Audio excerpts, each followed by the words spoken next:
it's about to go live now in a little bit. Okay, let me know So when. it's So, how do I make it where I'm the speaker? Because I see your image and mine. I don't know. But when I start speaking, will it just show only my image? I don't know how that works. It doesn't matter if it shows both of us. That's fine. It really doesn't. uh, I have you as the co-host. So we're live now, Rhonda, and Okay. so you want to go ahead and introduce yourself. Let everyone know who you are, um, what you do. Um, so you're live and you're on air. Okay. Thank you.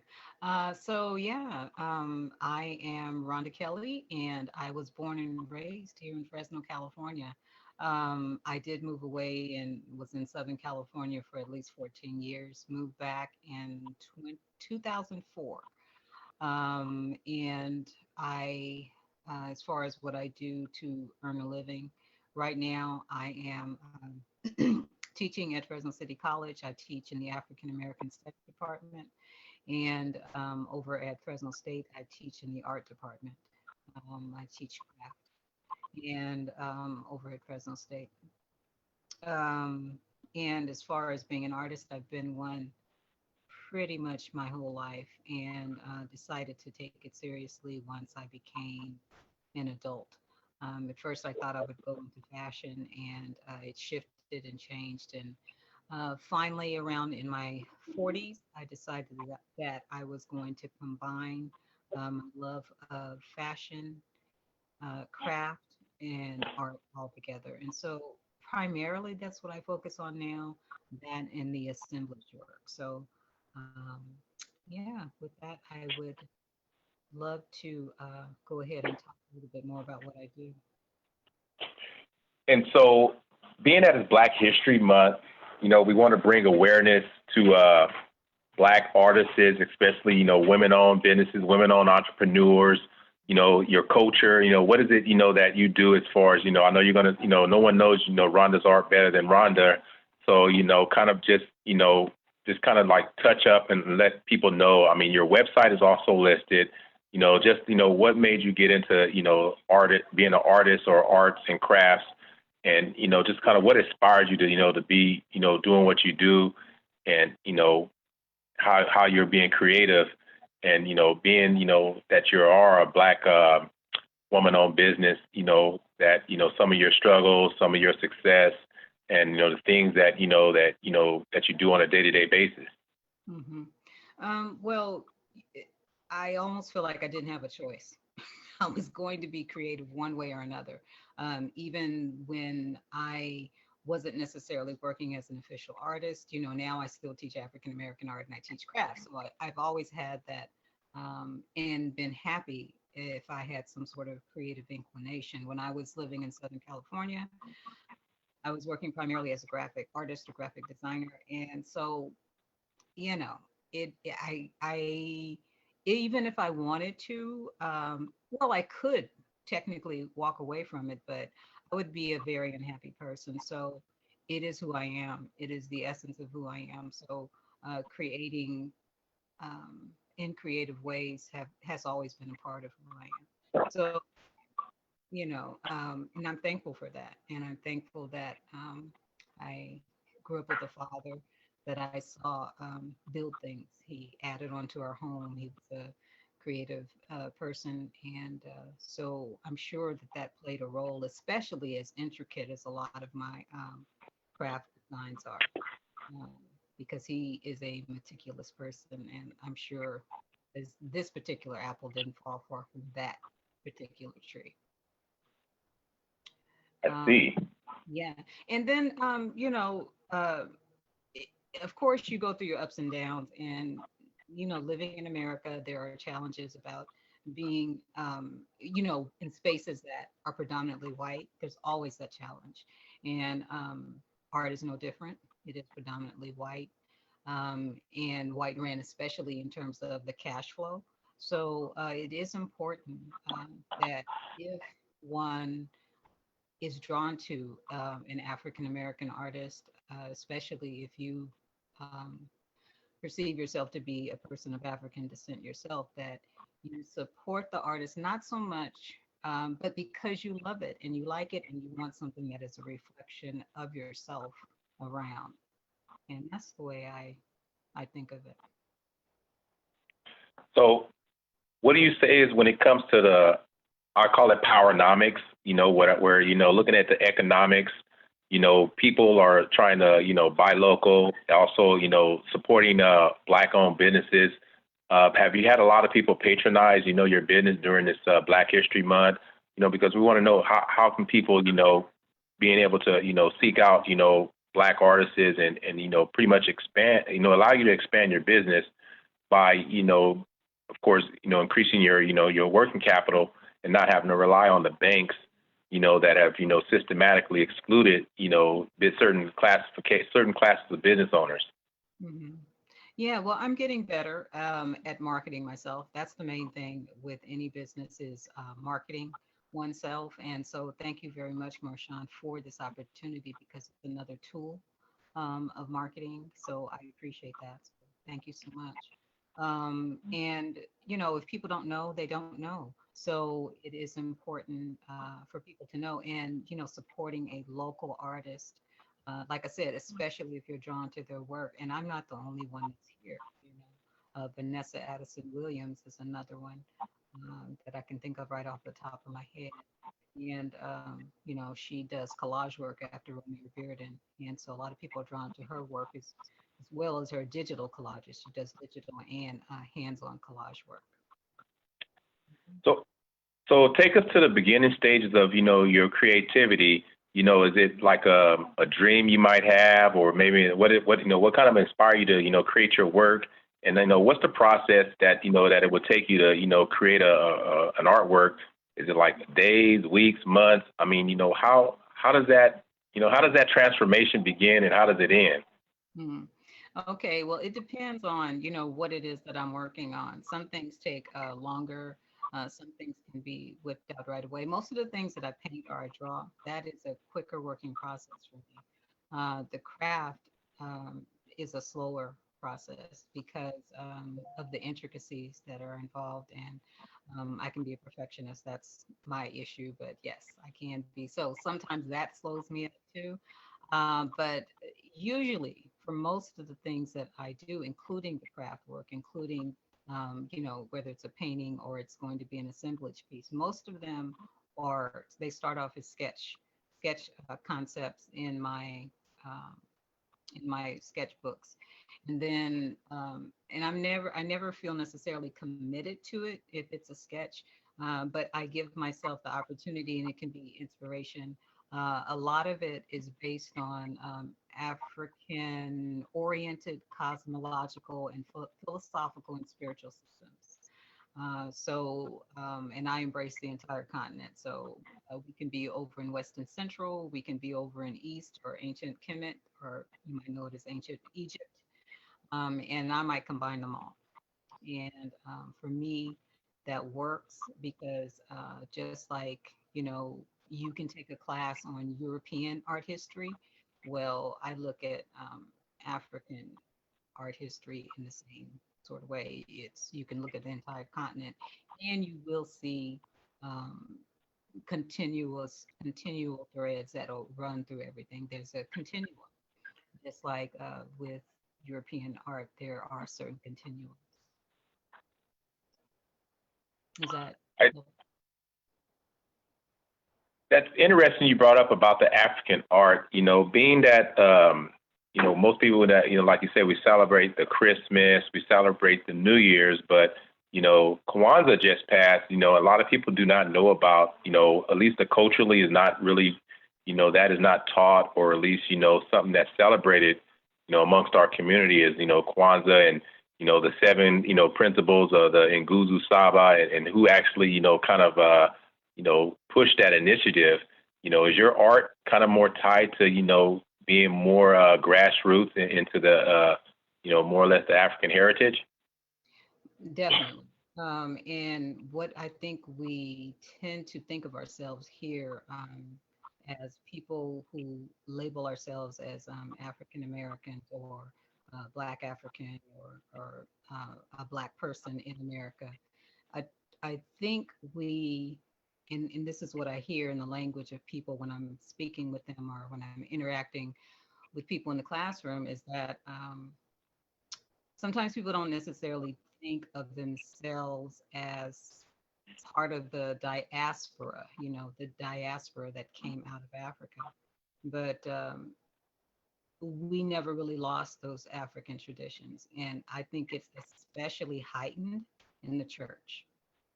The way that we sing, gospel music sounds like no other spiritual system. I So, see. yeah. So, and the way we express in terms of being caught up in the spirit, all of that is African. Most definitely. Mhm. And like you said, as far as you know, people identifying, with their culture, with their grassroots. What do you think is the importance of individuals being able to make that connection with arts and culture? I think that what one has to realize, at least, for me, I can tell you from my perspective, and it's going to be different for everyone. And I have found that, in teaching art, that uh, you can teach art and the image can be in front of the person, but people are always going to bring their experience to the work. You know what I mean?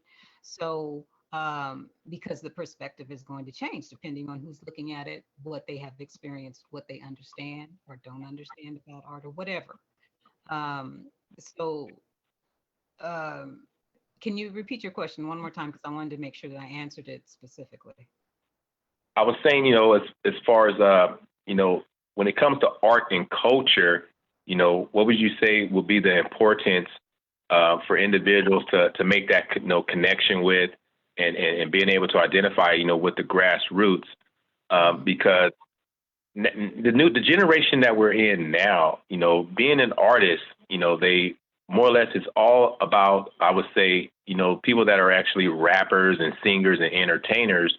They don't look at, the cultural art, the painting art, the craftsmanships of the art. It's more or less now is, musical art is what, people are listening to with the artists, and that what they're hearing now and what they're listening to, it also feeds their mind and it also gives them an influence.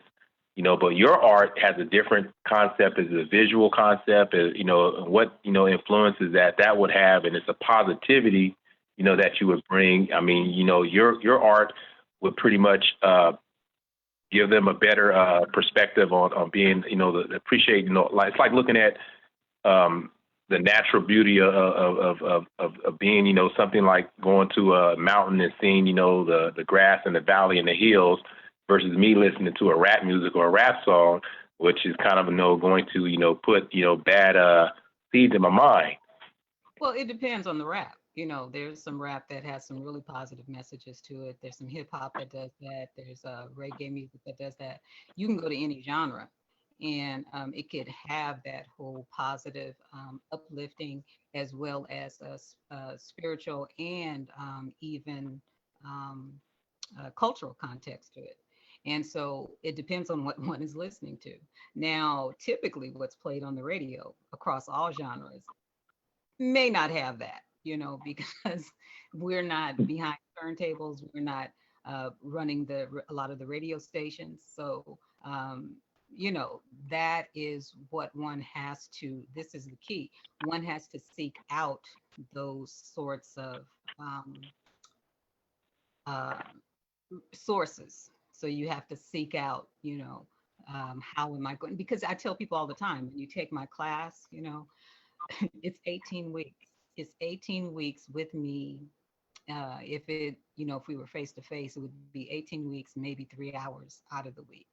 And that's it. And if that's what one thinks is going to be the end all and be all in terms of what one is going to acquire, it's not even the tip of the iceberg in terms of the history of people of African descent, how long we've been on the planet, all of the contributions that we've done, not only to in America, but what we have contributed to the world. And so, me understanding that over a period of time, it started in my 20s, but understanding it more and acquiring more information certainly has been able to contribute to my philosophy and my outlook on life, and it plays a role in my art as well. So, how would you say how important it is for us to have our own black media or black entertainment, and like you said, black radio channels or outlets for us to be able to broadcast, our artwork or our culture, as you just briefly explained about the different genres and stuff, because we really don't have BET was sold to another person company, so it's not owned by the same person that started it. Soul Train, that was All of that, it goes was on some and of on. our time. Yeah, Yeah. yeah. So it's important, and that is really something that we must decide that we want to do.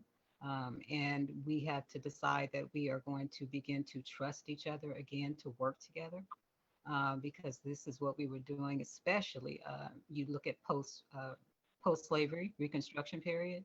We were doing that heavily. And so there wasn't only one Rosewood, there wasn't one Tulsa. That was all over. This is what people of African descent were doing. We were depending on each other, trusting each other, and building. So, we are our grandparents' children. So we still have it in us to do it. We just have to want to do it and to have that as our goal. So So go ahead, love. Go ahead, I please. said, you gave me when you said about trust each other and have to we depend on our own selves, and we don't have our communities no more. We have neighborhoods. There's a difference between neighborhoods and communities. Communities stick together. Back when you were probably growing up, your neighbors can spank you if you didn't do something wrong, do something right, and bring you home, and you had to come in before the lights came. When the lights came on, it was time to go home. Nowadays, we lost that sense of, like you said, communities. We don't have that anymore. What do you think? Change that. Well, some of it was deliberate in terms of the 80s, the crack epidemic, all of that, because that was, if one takes in the continuum of what was happening in history, the 70s is when people of African descent were standing up tremendously everywhere, and not taking it anymore. But then,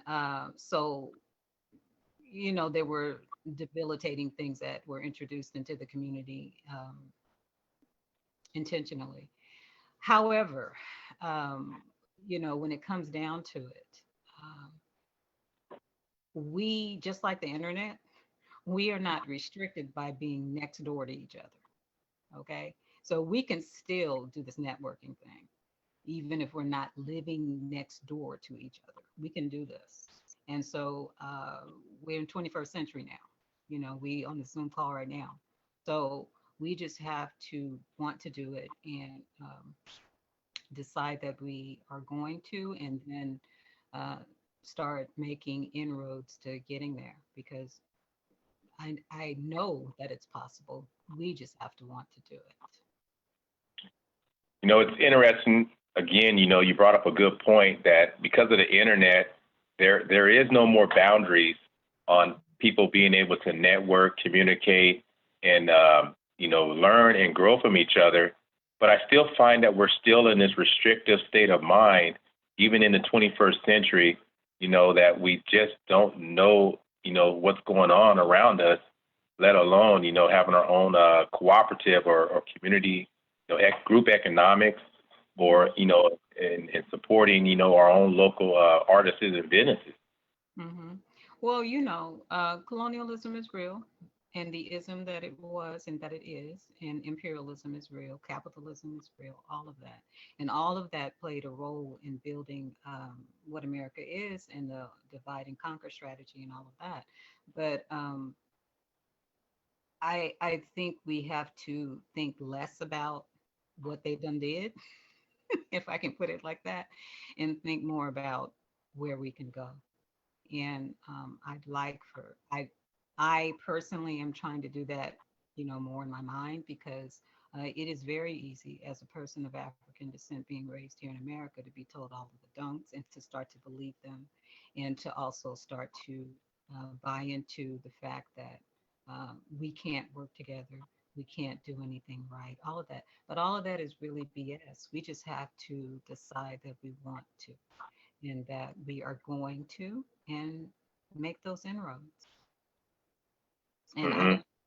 I'm not a, I know that it can be done, and I'm like on the committee, you know, if somebody sets it up, but I am not, I'm an artist, so that's what I do first. And I'm not going to even try to pretend like I understand all of the ways of um, creating those sorts of business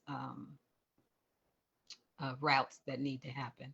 But I know that it can happen. And, you know, for people who understand how to make it happen, I say, let's do it. So, Yeah. yeah, yeah. So, So and you know, so I'm going to, can I screen share it? go ahead. You're the co-host, so we're discovering Ronda's art here, and so it's the stage is yours. Okay, so I'm going to share, you know.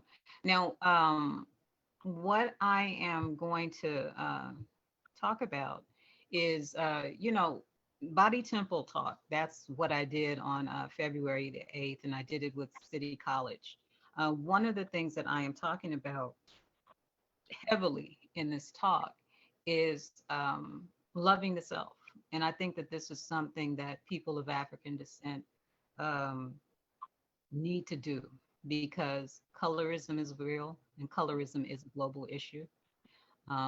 And colorism resides not only in our sometimes our immediate families, but it is a global issue.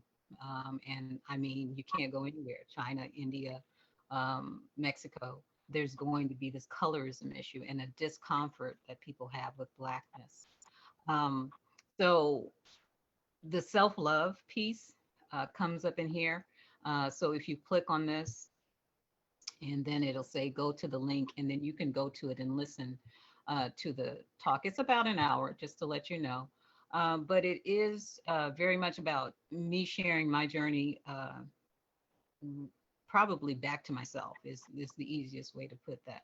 But it's my journey.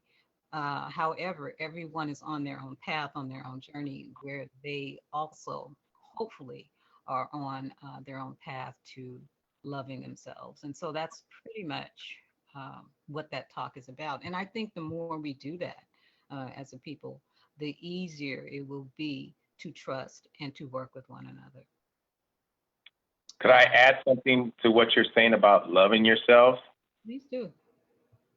Sometimes we grow up in single family homes where we're either raised by a mom, that maybe was not around because they maybe had to work a lot, or maybe, have an absent father that didn't give us that love. And so some people don't know how to, show that love because they were never given love or taught that love.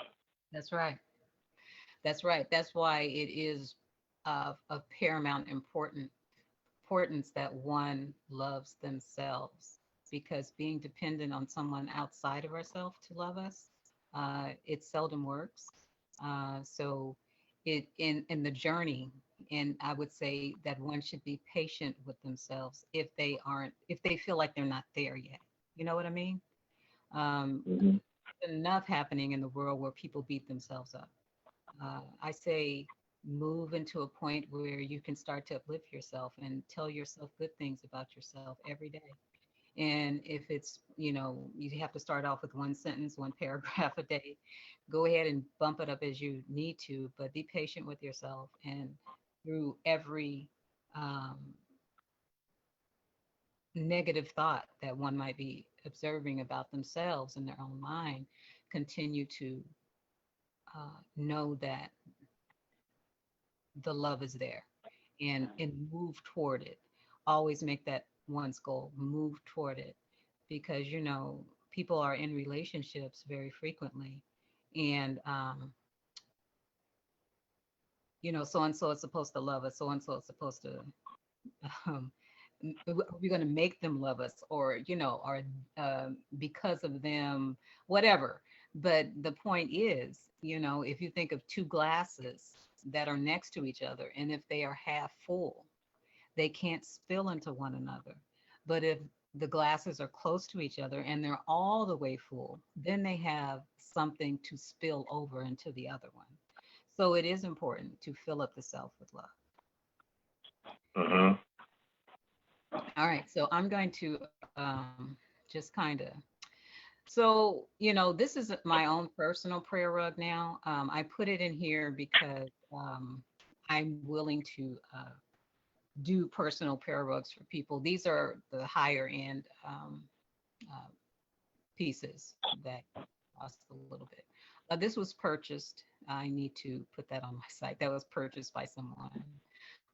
This was given to someone, but it is a mandala.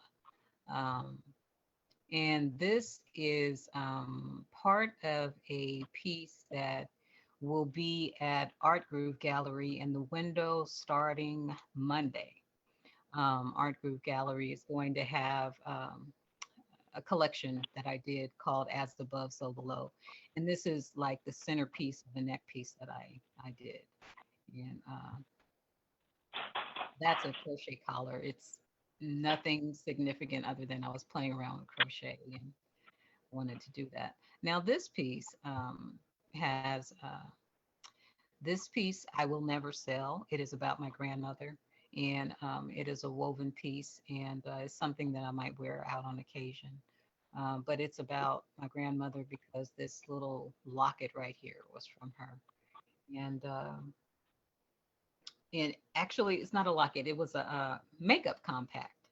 And I decided to incorporate it into this. I had no idea that I was going to do this, but eventually that did happen. Um, and let's see. This is something that Shaman Chic or Black Girl Magic Project, um, Jamila Finley, she purchased that from me. And it, community ties. I was just thinking about kind of what we were just talking about, how the community uh, worked together, will work together, and can work together.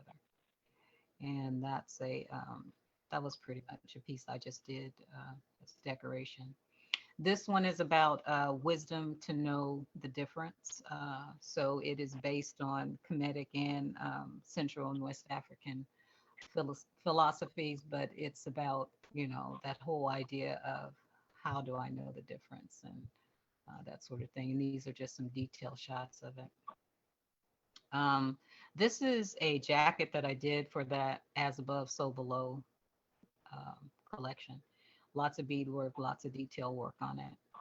Um, Yeah, I see the design. yeah. And then this piece, I no longer own. I kind of miss it, but I'm glad it left and found its new home. Um, and there's a woman who wears it way beautifully than I did here. She's so comfortable in front of the camera. I love to watch her move in a lot of the pieces that she's in because she's extremely comfortable in front of the camera. But this piece basically has been part of installations where I've incorporated it, and this is actually open pocket where people can leave offerings in there. Um, let's see. Those are just detail shots of the work, and oh, that's me. But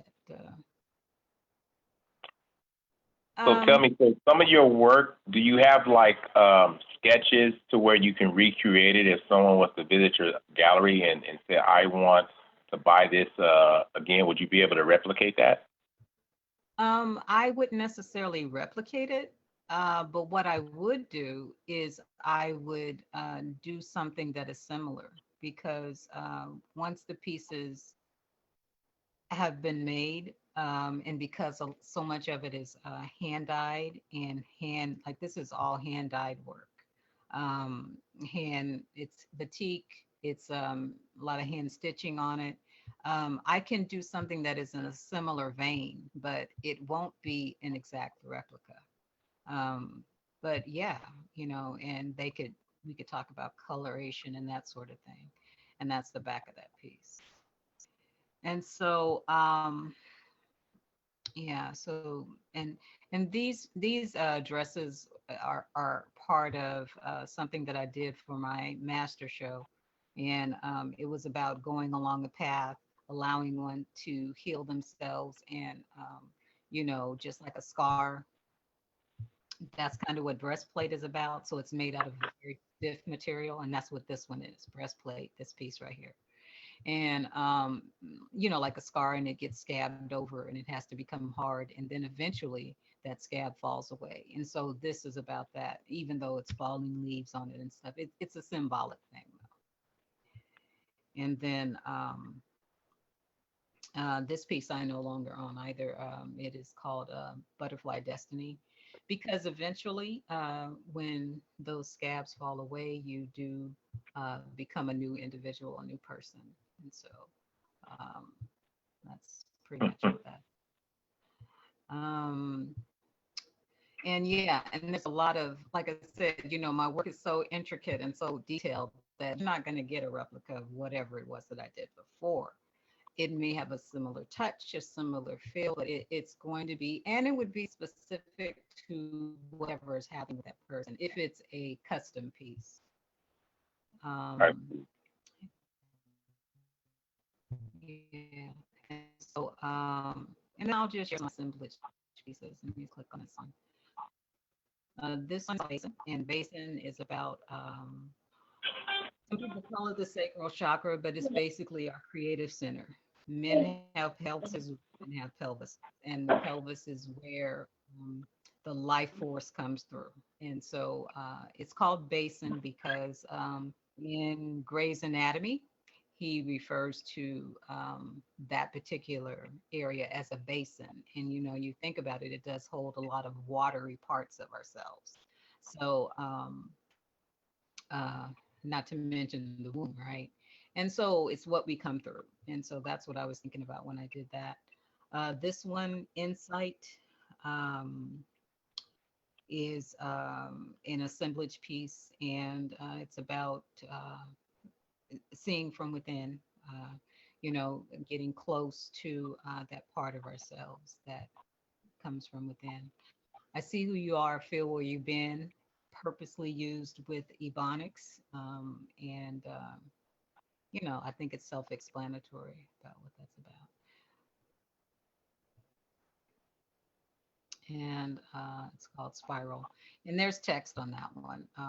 This one was about my daughter. And I don't know if you can see it here, but there's a silhouette. This is actually a backlit piece.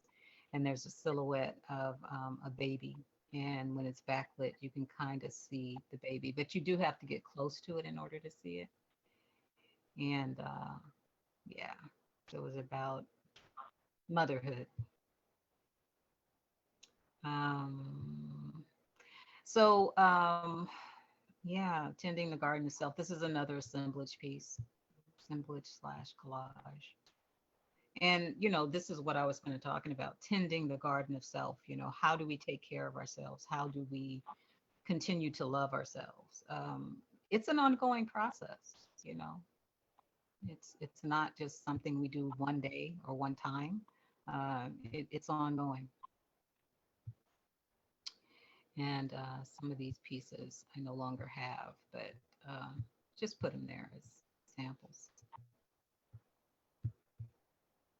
And then so now I'll get into some of the prints that are available for people to purchase if they choose. And what I tend to do with prints now, at first I was just going with, prints that I could get as a laser print, but G Clay prints are, there's a printer in a local printer that I tend to work with. And this is a piece that a lot of people are attracted to. So there are G Clay prints available of this particular piece. And now G Clay print, I should explain what that is. It is a high quality print that can last, and he also prints it on acid free paper. So the life of this particular piece as a print, it's not the original, but as a print, it can last for about 200 years if one takes care of it and puts it in a good frame. Could you Um, say that again? How many years?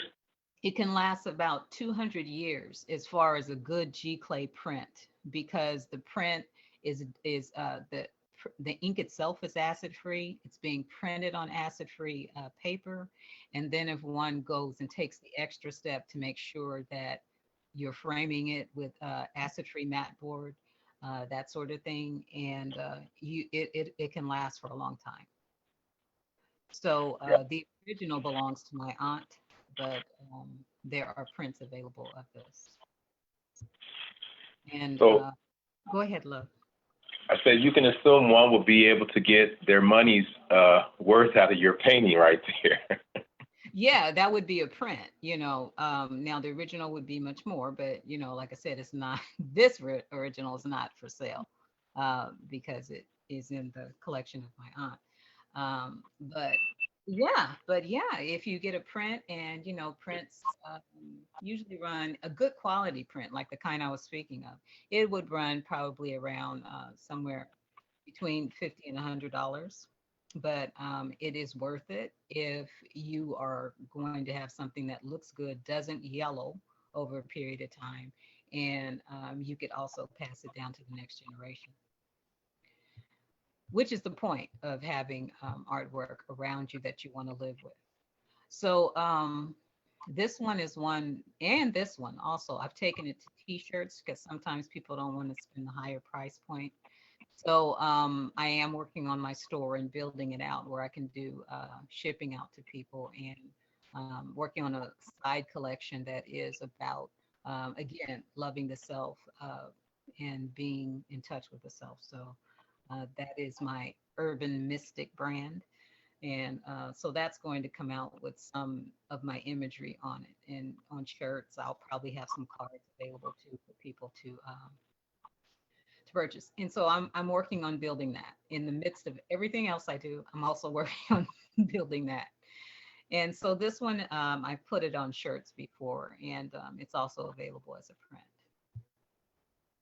This one I no longer have. It is something I kept for a while, Mind Expansion. I haven't decided to take that to a print yet, but if people wanted to, they could get a hold of me and we could talk about it.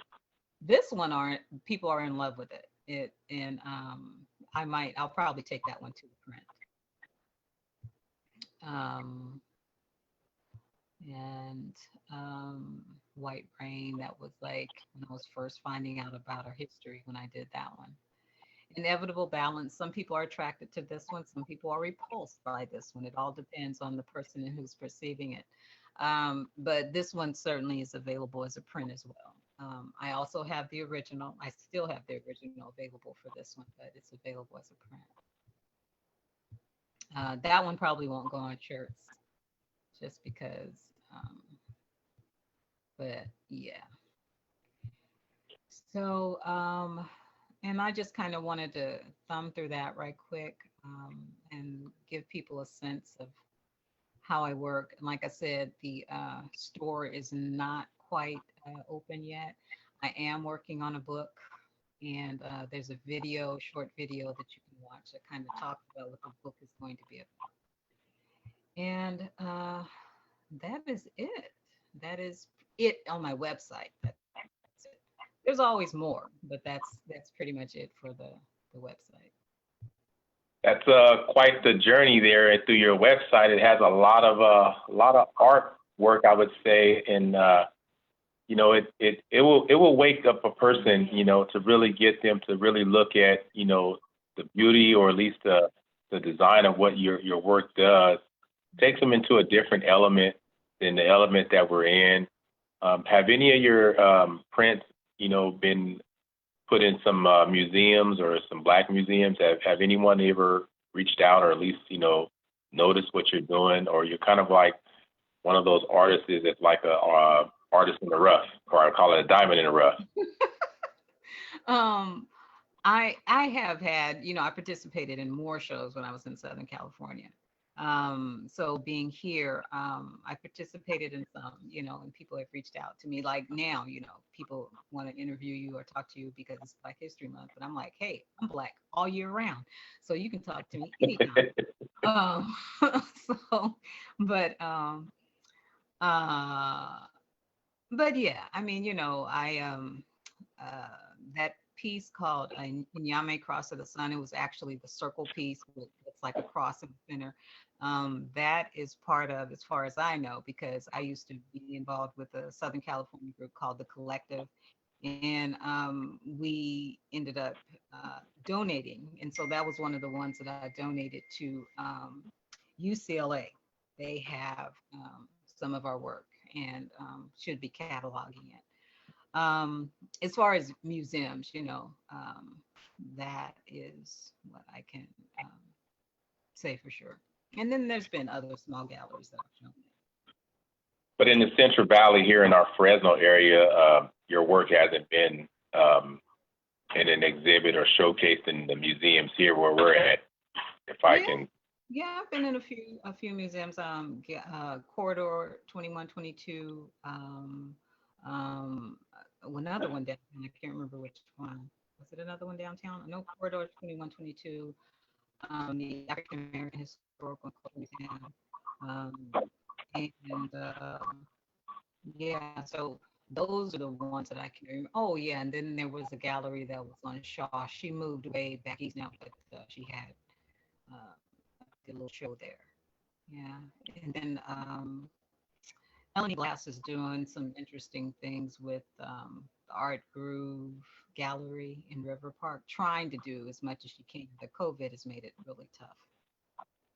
yeah, I know everything is either virtual. I think I've seen something in New York. A lot of the museums are doing virtual tours now with, you can pretty much, they got robots that do these tours. They're using technology to do their tours and, being able to keep people engaged into their artwork. Yeah, and it's hard because I really enjoy the process of having people interact with my work. That's the whole point of a installation is that people are interacting with the work. And those are my favorite things to do. I mean, the assemblage stuff is cool, but when the assemblage can become an installation, or when the craft or design work can become part of the installation, that's like my main groove, especially if it is somehow contributing to the healing of people that are coming through and Uh, are participating. Yeah. Well, it was a good, I would say, orientation or at least, presentation of learning more about, your artwork, and I think, people that want to, be inspired to, appreciate, the work that you do, how do they get a hold of you? I mean, besides, the website, I mean, is there a direct number for them to call you?